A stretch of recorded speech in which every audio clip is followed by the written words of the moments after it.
Boa noite a todos, pessoal. Hoje é deixa eu conferir aqui na salinha. A quarta aula do que a gente tá fazendo aqui sobre Platão. Hoje a gente vai entrar no tema falar sobre Sócrates. A gente vai iniciar esse tópico, né, o chamado de Sócrates. Se vocês forem ali na salinha Platão, vocês vão ver o roteirinho da aula. O que eu pretendo falar hoje, né? O primeiro ponto é motivação para a filosofia, o segundo é Epicuro, que vai ser um breve comentário, e o último ponto é filosofia e felicidade. Então, esses são os 3 pontos que eu pretendo tratar hoje. São os primeiros pontos desse tema de Sócrates, tá? Porque depois vai ter uma continuidade ainda. Mais tópicos dentro desse tópico sobre o Sócrates. Bom, vocês podem ver também ali na salinha que tem um diagramazinho. Aquilo ali é mais ou menos o que vai ter na aula e acredito que seja o principal. O principal, assim, ter ideia desse gráfico aí é basicamente ter ideia sobre a aula toda, assim, dos pontos mais importantes. É a estrutura da aula, como um todo. Então, o primeiro tópico é o motivação para a filosofia. O que eu queria falar para vocês disso é baseado inicialmente em uma das cartas que o Platão escreveu, né? Supostamente escreveu. Ninguém tem certeza que foi ele mesmo, o Platão, que escreveu essas cartas, mas parecem muito que tenham sido ele que escreveu. E elas são incluídas na primeira compilação da obra completa de Platão, que foi feita por aquele cara chamado Trásilo, se não me engano, no primeiro século da era cristã, né? Depois de Cristo.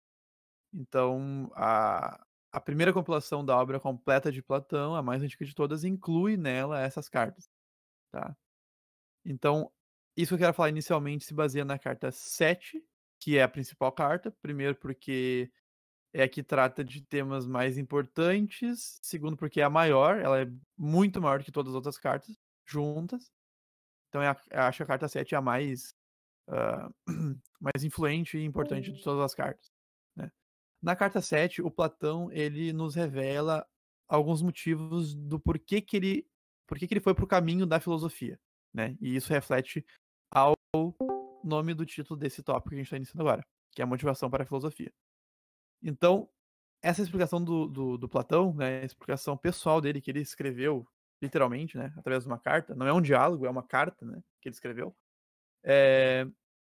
fala mais ou menos o seguinte: quando o Platão era jovem, ele meio que seguindo o fluxo normal das pessoas de nível, de riqueza e da casta dele, digamos assim, ele seguia um fluxo mais ou menos normal, como todos seguiam.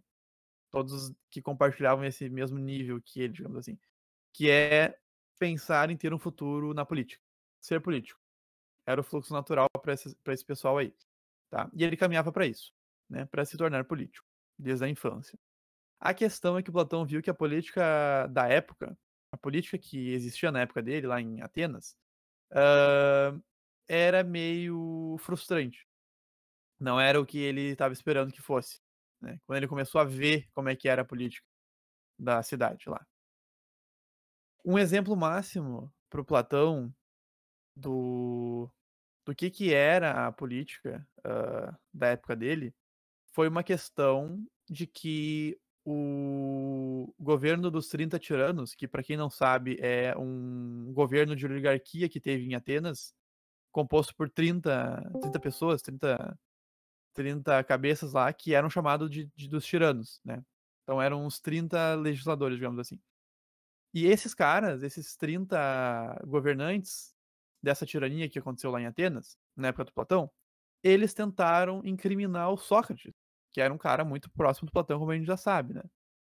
E eles tentaram incriminar o Sócrates, tentando envolver ele num sequestro e depois execução de um cara, de uma outra pessoa que não merecia isso.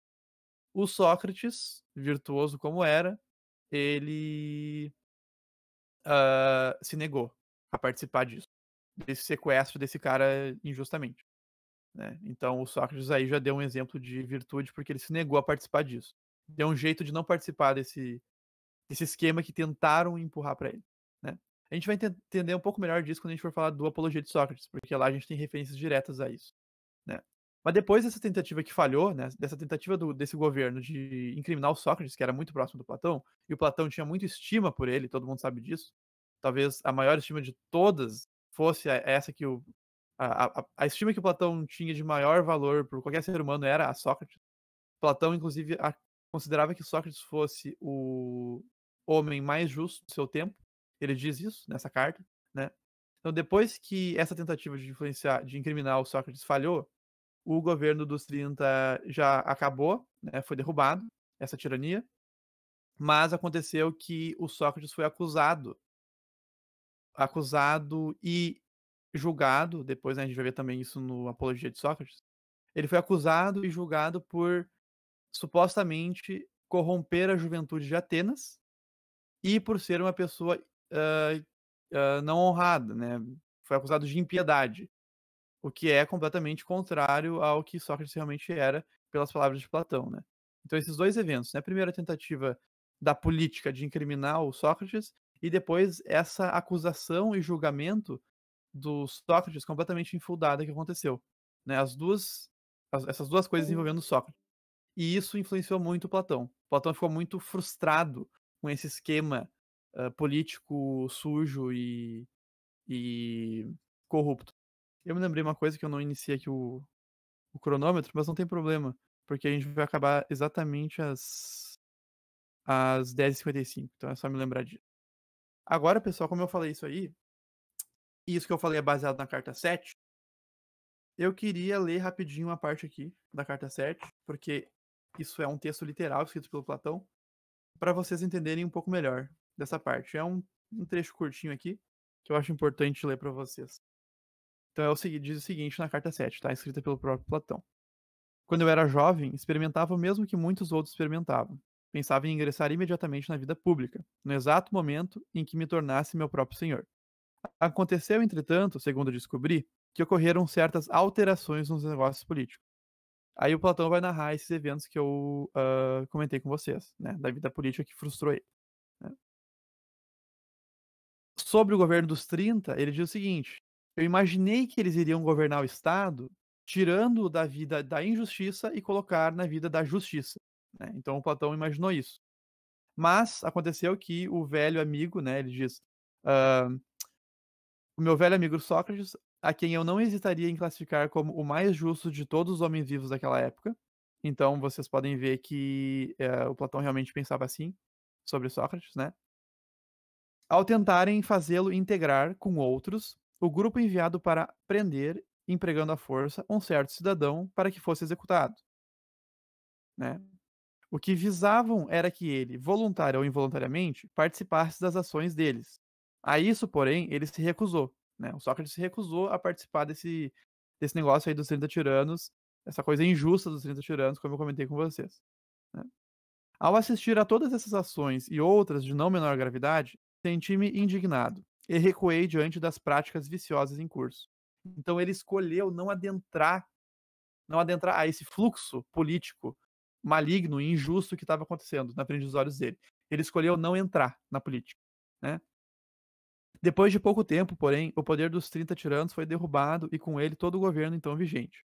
Mais uma vez, experimentei o desejo, ainda que nesse ensejo menos premente, de participar da vida pública e política. Então, depois que caiu o governo dos 30 tiranos, o Platão teve mais uma vontade de adentrar na vida política. Né? Ele teve mais uma vontade. Mas, ele diz aqui, todavia, como que pela má sorte, alguns homens poderosos convocaram ao tribunal nosso companheiro Sócrates, acusando-o de algo extremamente ímpio, que Sócrates, entre todos os homens, menos merecia, já que foi com base na acusação de impiedade que aqueles homens o intimaram, e os outros o condenaram e mataram. O mesmo homem que, na ocasião anterior, em que eram eles que sofriam por estar exilados, negou-se a participar da prisão injusta de um dos amigos dos homens então exilados. Então eles acusaram o Sócrates, um cara justo, demonstrou ser justo por não participar daquela palhaçada lá que estavam tentando fazer com o cara, prender ele injustamente, né? Ele não participou disso. Justamente contra essa pessoa, o governo que veio depois do governo dos 30 acusou o Sócrates de ser de impiedade, né? Então, mais uma vez, o Platão se frustrou. Então ele conclui o seguinte: Quanto mais eu ponderava sobre tudo isso, sobre o tipo de seres humanos que atuavam na política, incluindo suas leis e seus costumes, quanto mais os considerava e envelhecia, mais difícil me parecia a tarefa de administrar corretamente os negócios de um Estado, pois percebia que era impossível agir sem amigos e companheiros confiáveis, os quais não era fácil encontrar em disponibilidade, uma vez que nosso Estado não era mais administrado segundo os costumes e práticas de nossos antepassados, ao passo que granjear novos amigos facilmente era algo impossível. Que se acrescente a isso que tanto as leis escritas como os costumes eram corrompidos a uma espantosa rapidez. Então, essas são as palavras do Platão, e a gente pode entender de onde surge essa frustração dele frente à política da época dele, né? E esse comentário eu julguei bastante importante de ler para vocês, porque ele vai nos mostrar onde é que vai entrar a filosofia nesse esquema todo, né? Por que que a corrupção e a injustiça que permeava a política da época do Platão levou ele e influenciou ele para o caminho da filosofia, né? Que é a última partezinha que eu quero ler aqui para vocês. Finalmente, observando todos os estados atualmente existentes, cheguei à percepção de que são todos mal governados, e a condição de suas leis tal que se mostra praticamente irrecuperável, na ausência de algum remédio miraculoso e a boa sorte. Assim, em meu louvor à correta filosofia, fui forçado a declarar que é por meio dela que somos capacitados a discernir a essência da justiça, tanto no âmbito do Estado quanto naquele do indivíduo. Aqui a gente já vê muito do Sócrates, porque o Sócrates ele passou uma vida de tentar encontrar o que é as coisas, né? Porque os sofistas eles falavam sobre coisas que não sabiam o que eram em si, o que elas realmente eram. O que, que realmente é a virtude? O que, que é realmente a justiça? O que, que é realmente o conhecimento? Sócrates passou uma vida desmistificando esses achismos dos sofistas, né? Então aqui já entra uma influência do Sócrates, né? E o Platão continua, tanto no âmbito do Estado quanto naquele do indivíduo. E que não haverá fim para os males da espécie humana enquanto a classe daqueles que são correta e verdadeiramente amantes da sabedoria, os filósofos, não governar. Ou então, a classe que governa os estados não se tornar, por favor dos deuses, realmente filosófica.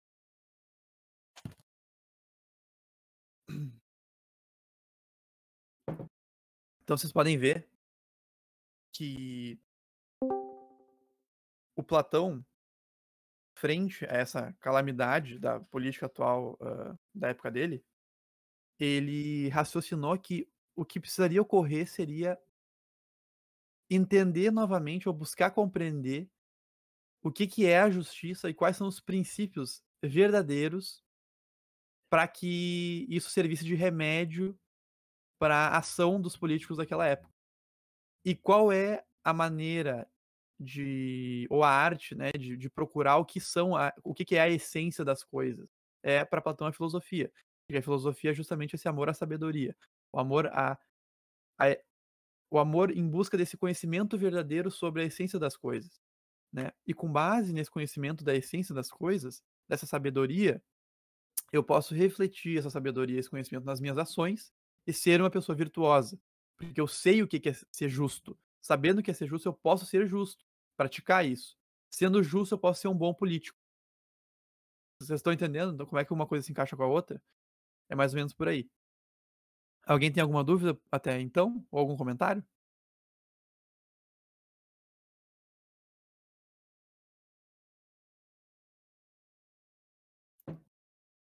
Se não, beleza. Então, esses fatos que eu falei para vocês agora, eles refletiram bastante no Platão, né, que inicialmente queria ser político. Basicamente, o que Platão viu nisso tudo foi um contraste entre a integridade moral do Sócrates, certo? Que o Sócrates foi o personagem principal desses dois eventos, né, que eu comentei com vocês. Então, o Platão viu um contraste entre a integridade moral do próprio Sócrates com o modo de agir da política da época dele. São dois modos de agir completamente diferentes. Um íntegro e moral e o outro corrompido. Né? E o Platão enxergou esse contraste, né, muito bem. Então, influenciado por isso e pela própria vida do Sócrates, o Platão busca construir uma filosofia, né, que não busca a sabedoria apenas por si mesma. A filosofia do Platão não é uma sabedoria simplesmente por saber. Eu não quero simplesmente saber o que é a justiça. Eu quero saber o que é a justiça, porque sabendo o que é a justiça, eu posso ser justo. Eu posso utilizar dos princípios da justiça para guiar o meu agir e ser uma boa pessoa, né. Então é muito diferente de um saber simplesmente pelo saber, né. Então, a a filosofia que ele constrói, ela tem como finalidade, encontrar os princípios de uma vida virtuosa, de uma boa vida, né. Essa é uma conclusão que a gente tira daqui. Então não é um filosofar pelo filosofar, a filosofia de Platão, né, ou uma coisa vazia como a gente vê em Epicuro. Inclusive isso vai ser base para o comentário que eu vou fazer, daqui a pouco sobre Epicuro, porque a filosofia do Epicuro é, um relativismo moral, né, completamente o oposto da filosofia do Platão. Então, hã, a vida que o Platão procura mostrar que é a vida correta a se levar, inclusive pelos políticos, né, seria uma vida de ações concretas em busca de conhecer esses princípios, da boa vida e conhecendo esses princípios viver, pôr eles em prática, né. E é justamente a filosofia da sabedoria, da virtude, que ordena a alma do homem, né. Então isso tem um reflexo na alma. A gente vai ouvir muito o Platão falar sobre a alma. Inclusive a gente vai falar sobre a alma em próximas aulas, especificamente sobre a alma, mas agora a gente já pode fazer um comentário quanto a isso, porque eu sendo virtuoso, eu construo, eu alimento, eu mantenho a minha alma num bom estado, porque a virtude são digamos que a ação virtuosa é a ação própria da natureza boa da alma, é não corromper a alma, agir bem. Como eu posso dizer, é da natureza boa da alma a ação virtuosa, né. Então eu agindo virtuosamente, eu cuido da minha alma, certo? Então, é mais ou menos por aí que o Platão procura construir a filosofia dele. Vocês podem ver ali no diagramazinho que tem na sala do Platão ali, que a gente já falou do primeiro quadradinho ali, que é o Platão político, né, que era o objetivo dele, e depois esse contraste que ele enxergou entre a política da época e a vida de Sócrates, que são as outras 2 caixinhas ali. Embaixo da caixinha da política da época, a gente tem os 2 eventos ali, né, o primeiro é a tentativa de incriminar o Sócrates, e a segunda é o julgamento, pena e morte de Sócrates. E o outro quadradinho que é o da vida de Sócrates, né, a integridade moral e a virtude da vida de Sócrates, e essa relação entre a boa vida e a felicidade. Porque vai ser justamente através da boa vida, da vida virtuosa, da vida seguindo os bons princípios, que eu vou encontrar o meu lugar no cosmos. Eu vou encontrar o que eu realmente devo fazer. E encontrando o que eu devo fazer e fazendo ele, eu encontro o meu lugar, né. E finalmente desse contraste, surge o Platão filósofo. Ele construindo a filosofia dele com relação a uma filosofia de vida, né, de agir corretamente.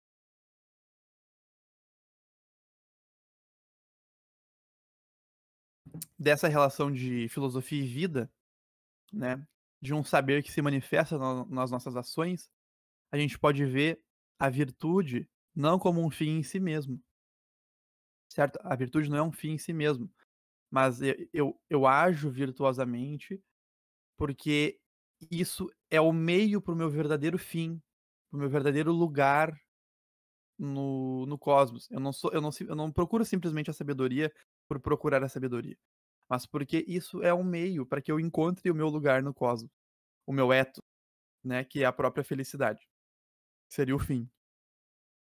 E para que isso tudo aconteça, eu preciso encontrar os princípios da boa vida. E finalmente, para que eu encontre os princípios da boa vida, eu vou ter que encontrar os princípios do cosmos, e é uma coisa que a gente vai falar daqui a pouco, tá. já adiantando um pouco, mas é uma consequência ali. Muito bem. Alguém tem alguma dúvida sobre esse ponto inicial da motivação do Platão para a filosofia? Né, do porquê que ele não virou um político logo? Por que ele foi para a filosofia? Alguém ficou com alguma dúvida? Ou, por exemplo, alguém não entendeu a motivação dele para a filosofia ou ficou claro?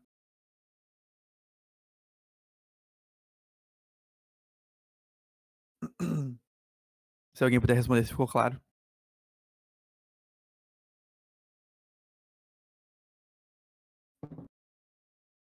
Ninguém?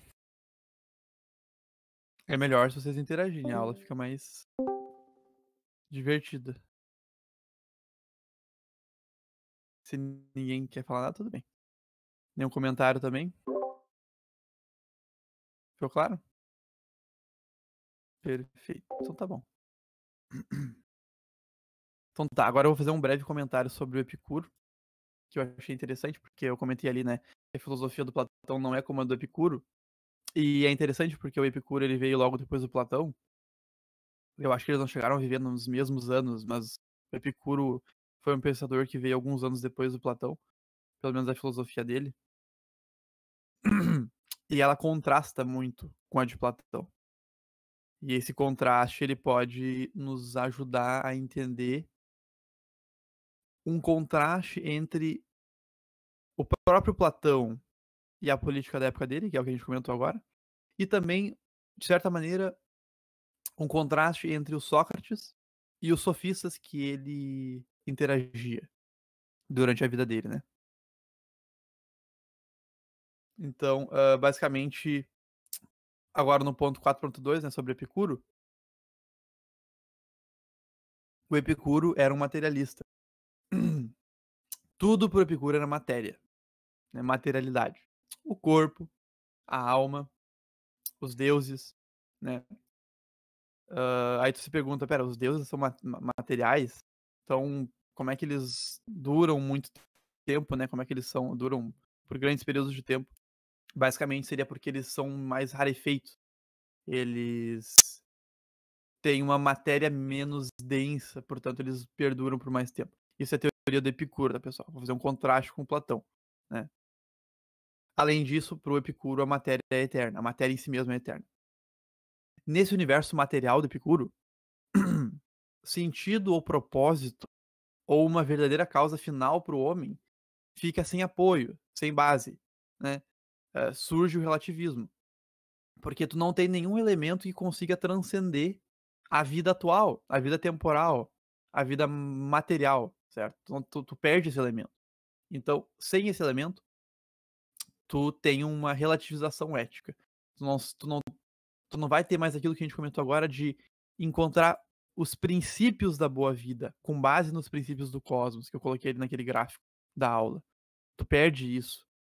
Porque princípios, os verdadeiros princípios, são em si mesmos imateriais. Como é que eu vou encontrar um princípio que seja materializado? Vocês estão entendendo? Pro Epicuro, tudo sendo material, os princípios teriam que ser materiais também. Mas isso é uma contradição em si mesma. Princípios são em si mesmos imateriais, né? São eternos, são, como eu posso dizer, seres em si mesmos, né? Superiores à temporalidade. Então o Epicuro perde isso, entendendo o universo como puramente material, né? Já em Platão, existe a matéria, existe o mundo sensível, mas também existe a forma, também existe as ideias. E é justamente nas ideias que o Platão vai conseguir a base para os princípios da boa vida. Você tá entendendo como é importantíssimo para que não se relativize a moral ou a ética ou o saber como um todo, que tu tenha princípios suprassensíveis, né? Não materiais. Então, para Platão, as ideias são suprassensíveis. Elas não estão no tempo. Elas não sofrem mudança e são eternas, né? Enquanto o mundo sensível, que é a imagem ou cópia das ideias, ele é feito de matéria e muda, né? Mas ele é a imagem dessas ideias. Apesar de ser feito de matéria, ele também participa das ideias, né? E o Deus para Platão é o grande arquiteto, né? Ele é o demiurgo do mundo. E foi ele que desenhou a alma do mundo, né? Foi ele que ordenou o caos formando o cosmos, que cosmos significa essa natureza ordenada, né? E o Demiurgo do Platão ordenou esse universo, o nosso universo, né? Com base na ideia do bem, com base numa ideia que é dela mesma que emana todo o sentido, todo o propósito das coisas, certo? Então ele tem o Deus de Platão é um Deus que dá sentido e propósito objetivo ao universo e, portanto, por consequência, à vida de cada uma das pessoas. Então, existe um contraste imenso entre as teorias do Epicuro e do Platão.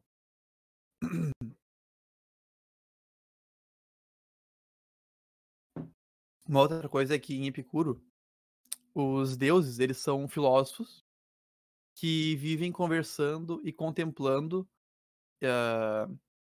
a natureza, digamos assim. E esses deuses filósofos do Epicuro, eles representam o modo ideal de vida, né? O bem supremo.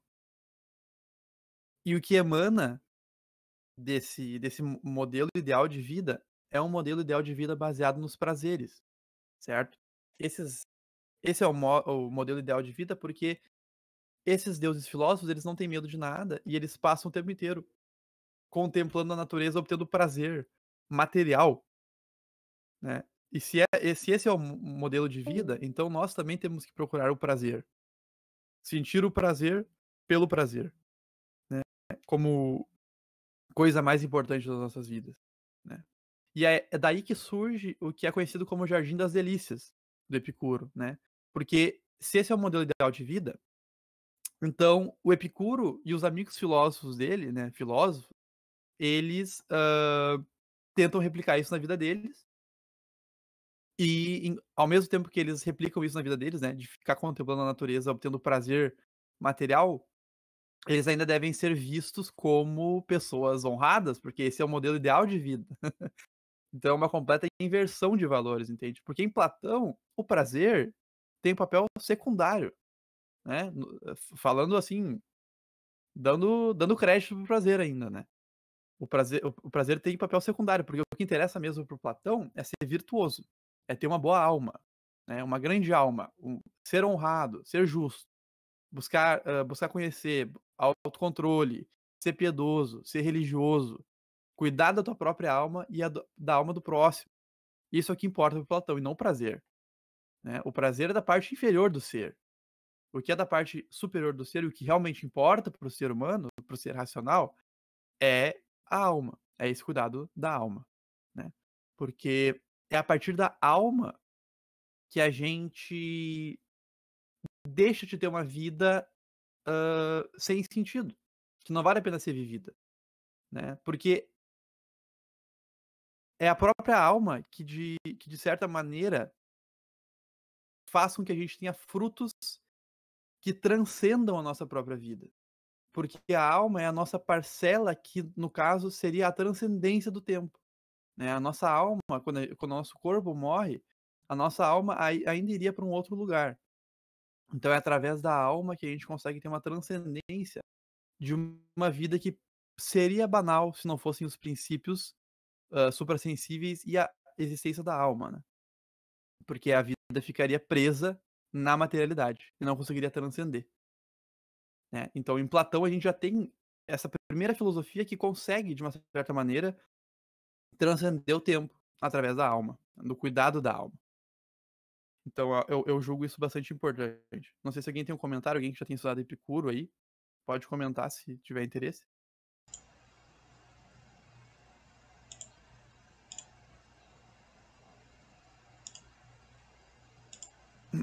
Eu queria fazer uma pergunta, na real. Pode Tipo, fazer. você consegue explicar melhor o que é matéria pro Epicuro?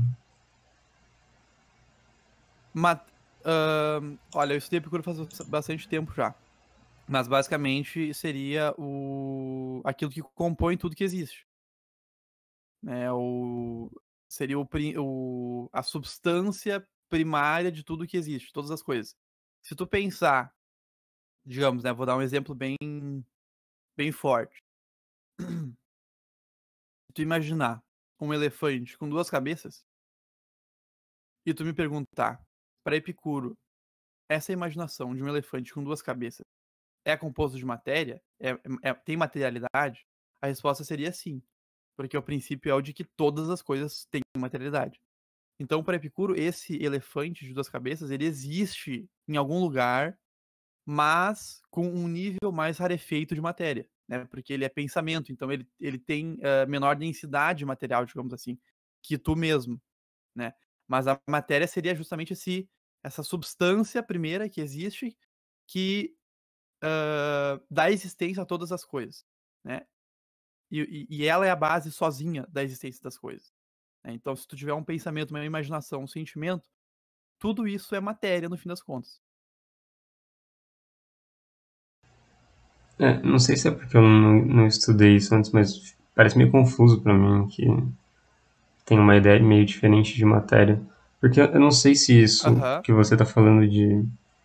Eu não sei se o Epicuro quer dizer que matéria é um tipo de princípio, ou se ele tipo, não é um princípio, ele é simplesmente massa, sabe? Ela, no caso. Não, digamos assim, dá pra se dizer que é um princípio, né? Não dá pra dizer a rigor que é um princípio, porque princípios são imateriais, né? Mas seria, no caso, aquela coisa, aquela substância que substá em todas as coisas que existem, né? Aquela coisa primeira que da onde todas as coisas que existem estão acima dela, estão sob ela, né? Ela sustenta tudo que existe, né? E é muito confuso, inclusive a teoria dele é fraquíssima, né? Dá pra refutar de várias maneiras. É justamente confuso, e esse impacto de ser confuso é esperado que isso tenha acontecido contigo. A pessoa deve ficar confusa mesmo, porque para que alguém, falando um pouco mais de Epicuro, né? Mas sem tentar desviar muito, para que alguém viesse a aceitar essa teoria da matéria de Epicuro, de que tudo é matéria, então se eu imagino um elefante com 2 cabeças, ele existe em algum lugar, essa palhaçada, para que tu aceitasse isso, tu teria que sofrer uma espécie de lavagem cerebral moral. Por que uma lavagem cerebral moral? Porque tu teria que estar tranquilo, estar habituado a relativizar aquilo que tá na tua cara. Que é óbvio que não existe um elefante com 2 cabeças se eu simplesmente imaginar ele, né? Não existe ele em materialidade, né?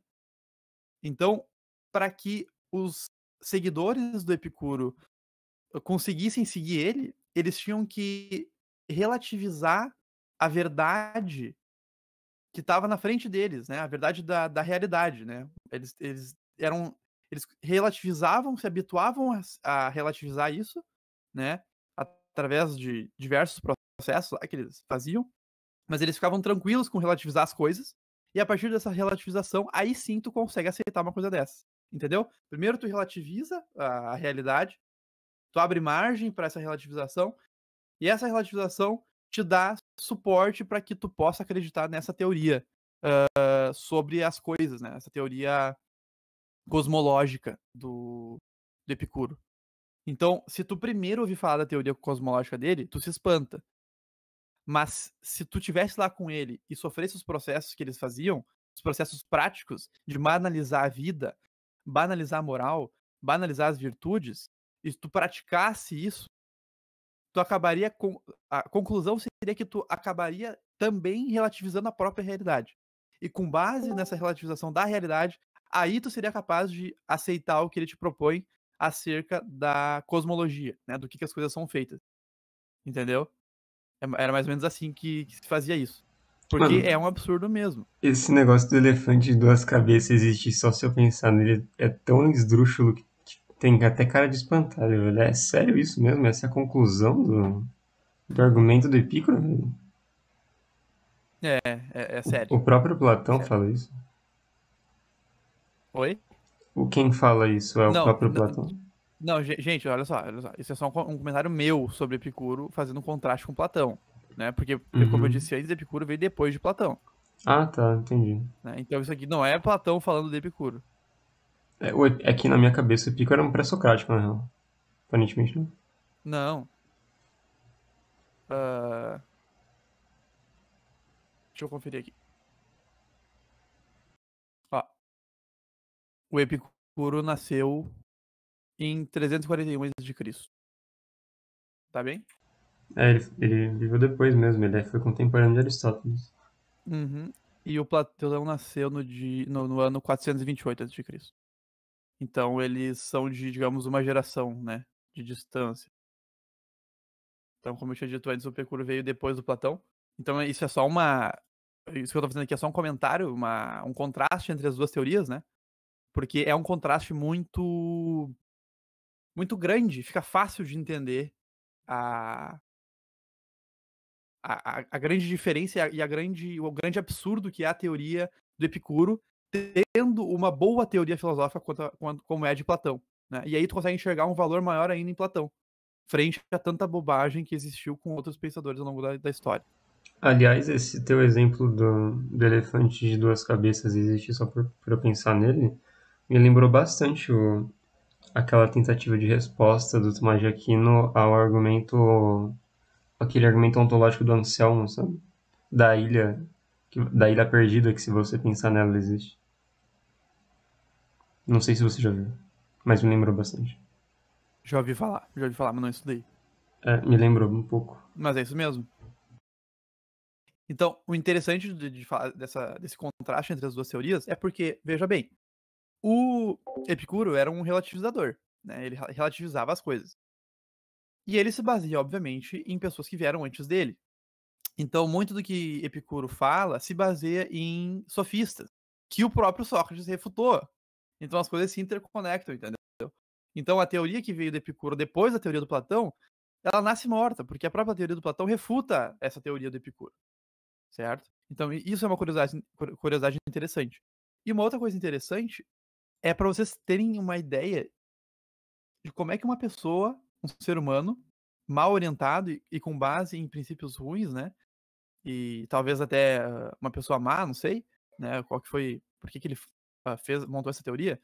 Mas como uma pessoa consegue relacionar uma coisa tão boa e importante como a filosofia com algo tão ruim e banal, né?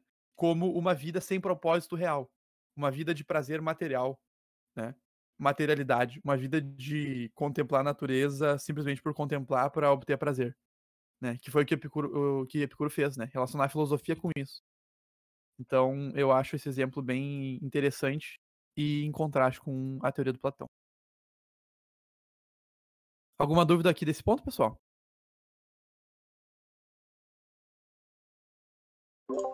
O que você disse de Epicuro, desse negócio do Jardim dos Prazeres, parece pra mim que ele foi bastante hedonista. Né? Ele realmente foi? Você diria que ele foi? Cara, pelo que eu sei dele, eu diria que sim, né? Difícil eu falar exatamente da pessoa dele, porque o que eu sei é sobre a teoria dele, né? Então, às vezes a pessoa se esconde. Às vezes uma pessoa se esconde por trás da sua teoria, mas eu diria que sim. Concordaria contigo. Eu, tipo, já ouvi falar mesmo de alguns filósofos da Grécia Antiga que literalmente se intitulavam hedonistas. Ou coisa do tipo. Sim. Tipo, eu ia dar Aham. exemplo do Zenão de Sítio, que se intitulava cínico, só que, na verdade, o cínico só foi virar coisa ruim depois dele, então não ia caber o exemplo. Mas, tipo, realmente tinha gente que Uhum. se dizia hedonista. Sim. Já teve de tudo. Mas obrigado pelos comentários, tá? Bom, agora a gente volta ali pro último ponto, que é o filosofia e felicidade, né? Que eu só vou começar, não vou acabar, porque já tá estourando nosso tempo. Mas bom, hoje a gente falou, né, sobre a motivação para a filosofia. O que motivou o Platão para a filosofia, que no fim das contas foi o próprio Sócrates, né? E o estado da política da época dele. A gente falou sobre Epicuro aqui, a gente fez um contraste entre a teoria do Platão e a de Epicuro. O quanto tem de diferença, né? Essas relativizações morais, éticas e da realidade frente a uma teoria forte, sólida como a do Platão, a que ele buscava construir, como a gente falou antes, né? A teoria de encontrar princípios para uma boa vida, princípios que são naturais à realidade, né? E agora a gente vai para o último ponto, que é essa filosofia e felicidade, que é uma relação que existe entre a filosofia e a felicidade, dentro do Platão, né? com base na vida do Sócrates. Então, vou só começar esse tema, mas em alguns diálogos do Platão, o Sócrates nos mostra que toda essa questão da ordem da natureza, dos princípios da natureza, né, do propósito, do lugar correto de cada coisa, do ethos de cada coisa, né. Essa faca aqui tem que ser usada para cortar, porque esse é o propósito dela. O ser humano tem que ser virtuoso e conhecer, porque esse é o propósito dele, né. Essa coisa de que as coisas no universo têm uma natureza, têm um propósito, né, em alguns diálogos o Sócrates mostra como tudo isso é muito importante, porque isso tudo, da ordem natural das coisas do universo, trata do como cada coisa deve viver, certo? Porque se o ser humano tem uma natureza segundo alguns princípios, segundo certos princípios, então é natural, é da minha natureza que eu deva seguir esses princípios, eu deva viver de certas maneiras. Então a gente relaciona a ordem, os princípios da realidade, da natureza, com a boa vida das coisas e, no fim das contas, a boa vida do ser humano, né. A gente se relaciona isso com a pergunta do como se deve viver, né. Então a gente faz uma equivalência entre filosofia e felicidade. Por quê? Porque se eu, na prática, realizar os princípios de como eu devo viver, eu vou ser feliz. Porque ser feliz é justamente respeitar esses princípios da minha natureza. Porque respeitando os princípios da minha natureza, eu vou estar no lugar que eu devo estar. E isso é felicidade. Em Platão e em Sócrates. Eu encontrar os princípios, segui-los e, seguindo eles, eu vou estar no meu lugar. E eu vou estar sendo feliz. Então é algo que deixa aquela ideia de que, o ser humano deve viver para ter prazeres, pra trás, né. É uma superação desse paradigma, digamos assim, né. Porque se as coisas não são relativas, se elas não dependem o tempo inteiro de alguma coisa, elas não dependem de opinião, se elas estão aí como elas são, né, como o Sócrates nos mostra a todo instante, né, cara, para de relativizar as coisas. As coisas são formadas com base em princípios. E esses princípios não são relativos, são absolutos, né. Então as coisas do universo, elas têm uma feição natural que norteia toda a percepção, todo pensamento, toda opinião, todo saber. Por trás de todas essas coisas existem, se eu realmente souber procurar, existem princípios que sustentam essas coisas, né. E esse norte do saber conhecer as coisas, né, só tem valor porque isso orienta o nosso agir. Orienta a nossa prática, né, e deve ser assim, porque é agindo que a gente cuida da nossa alma, né, e é a nossa alma que transcende a banalidade, ou a futilidade, ou a materialidade, né. É a nossa alma que consegue transcender o próprio tempo, né, essa é a conclusão, né, e é daí que surge o valor que a gente tem em viver uma boa vida, replicando um princípio, suprassensível, né, o princípio do bem que existe e que foi com base nesse princípio do bem que o universo foi construído pelo Deus do Platão, e a gente tentando replicar esse bem, a gente, tá fazendo o nosso papel, tá cumprindo com a nossa natureza e tá conseguindo ter uma boa vida e, portanto, ser feliz. Então vocês podem ver que a filosofia e a felicidade se relacionam dessa maneira. Mas agora eu vou ter que parar de falar, porque já estourou nosso tempo. E aí a gente conclui esse ponto da filosofia e felicidade, que eu vou explicar com um raciocíniozinho um pouquinho mais simples na próxima aula, mas já deu pra ter uma ideia, né, com o que eu falei, eu espero. Mas agora eu vou parar por hoje. Falei demais já. Se alguém tiver algum comentário agora é a hora, pode falar. É o Igor aqui. Vocês me ouvem? Estamos te ouvindo. E aí, É, professor, boa noite. boa noite. Nesse último trecho, né, que você falava do bem e tal, eu lembrei daquela questão quando Platão divide a alma humana, né, na concupiscível, irascível, racional. Assim, o atingir esse bem, né, essas virtudes e tal, seria quando essa parte racional ela, ela consegue meio que vencer as outras, né? Vamos supor que elas estão em luta, e aí a gente consegue vencer essa parte concupiscível, essa parte irascível, e aí o racional ela tá por cima vamos supor, por cima das outras partes, né? Seria isso que ele pensa, para a gente atingir esse bem, as virtudes, né, da temperança, prudência, justiça, essa coisa do bem toda. Acho que é isso que você Isso estava aí. falando. Exatamente. A gente vai ver isso um pouco melhor na aula que a gente vai falar só sobre a alma, né? Porque Ah, o nosso Platão fala muito sobre a alma. Mas é exatamente isso.